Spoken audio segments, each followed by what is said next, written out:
అత్యాధునికమైన టెక్నాలజీతో fertility treatment అందిస్తోంది Medici IVF. Government బడిలో ఇంగ్లీష్ మీడియం వద్దని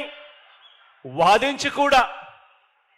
గవర్నమెంట్ బడులలో ఇంగ్లీష్ మీడియం వద్దని వాదించి కూడా ఆ తల్లిదండ్రులంతా కూడా ఈ చంద్రబాబుకు గుణపాఠం చెబుతారు అన్న భయం కూడా లేకుండా చంద్రబాబు రాజకీయాలలో పాపిష్టి జీవితాన్ని కొనసాగించగలుగుతున్నాడు అనంటే ఇంతకన్నా దారుణం ఎక్కడైనా ఉంటుందా? ఆలోచన చేయమని అడుగుతా ఉన్నా. ఒక ముఖ్యమంత్రి స్థాయిలో ఉంటూ చంద్రబాబు నాయుడు గారు ఎస్సీ కులాలలో పుట్టాలని ఎవరైనా అనుకుంటారా అని స్టేట్మెంట్ ఇచ్చి అటువంటి అన్యాయమైన స్టేట్మెంట్ ఇచ్చి కూడా ఎస్సీలంతా తనకు గుణపాఠం చెబుతారన్న భయం కూడా ఈ పెద్ద మనిషికి లేకుండా బాబు రాజకీయాలలో ఇంకా బరి తెగించి ఉండగలుగుతా ఉన్నాడు అనంటే ఇంతకన్నా దారుణం ఎక్కడైనా ఉంటుందా అని అడుగుతా ఉన్నా. బీసీల తోకలు కత్తిరిస్తా కబడ్దారని కూడా బాబు ఈ రాష్ట్ర రాజకీయాలలో బీసీలంతా తనకు గుణపాఠం చెబుతారన్న భయం కూడా లేకుండా అలాగే ఉండగలుగుతా ఉన్నాడు అనంటే ఇంతకన్నా దారుణం ఎక్కడైనా ఉంటుందా అని ఆలోచన చేయమని అడుగుతా ఉన్నా.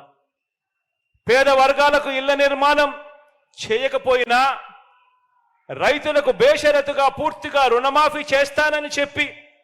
వారందరినీ కూడా మోసం చేసిన ఈ మాయలోడు ఏ జంకు గొంకు లేకుండా ఇప్పటికీ కూడా ఈ రాష్ట్ర రాజకీయాలలో ఉన్నాడు అనంటే ఇంతకన్నా దుర్మార్గం ఎక్కడైనా ఉంటా అని చెప్పి ఆలోచన చేయమని అడుగుతా ఉన్నా. పొదుపు సంఘాల అక్క చెల్లెమ్మలందరికీ మొదటి సంతకంతోనే మాఫీ చేస్తాను రుణాలన్నీ అని చెప్పి ఒక్క రూపాయి కూడా మాఫీ చేయకపోగా ఆ అక్క చెల్లెమ్మల ఉసురు తగులుతుందన్న భయం కూడా ఈ పెద్ద మనిషికి లేకుండా రాష్ట్ర రాజకీయాలలో ఈ మనిషి ఇంకా కొనసాగుతా ఉన్నాడు అనంటే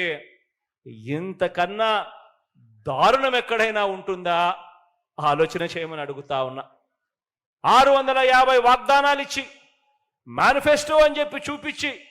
ఎన్నికలప్పుడు రంగురంగుల మేనిఫెస్టోగా చూపించి ప్రతి సామాజిక వర్గానికి అది చేస్తా ఇది చేస్తాను అని చెప్పి ఏకంగా 650 వాగ్దానాలు తానిచ్చి 10% కూడా అమలు చేయకపోయినా ప్రజలు తనను ఎట్టి పరిస్థితిలోనూ కూడా నమ్మటం లేదు అని చెప్పి ఈ పెద్ద మనిషికి తెలిసిన బాబు నిస్సిగ్గుగా మళ్ళీ ఎన్నికలు వచ్చేసరికి మళ్ళీ కొత్త మేనిఫెస్టో తీసుకొని వచ్చి ప్రతి ఇంటికి కేజీ బంగారం ఇస్తానని ప్రతి ఇంటికి బెంజ్ కారు కొనిస్తాను అని మళ్ళీ ఇదే పెద్ద మనిషి నిస్సిగ్గుగా మేనిఫెస్టోతో మోసం చేస్తా ఉన్నాడు అనంటే మోసం చేయగలుగుతా ఉన్నాడు అనంటే ఇంతకన్నా దారుణం ఎక్కడైనా ఉంటుందా అని ఆలోచన చేయమని అడుగుతా ఉన్నా.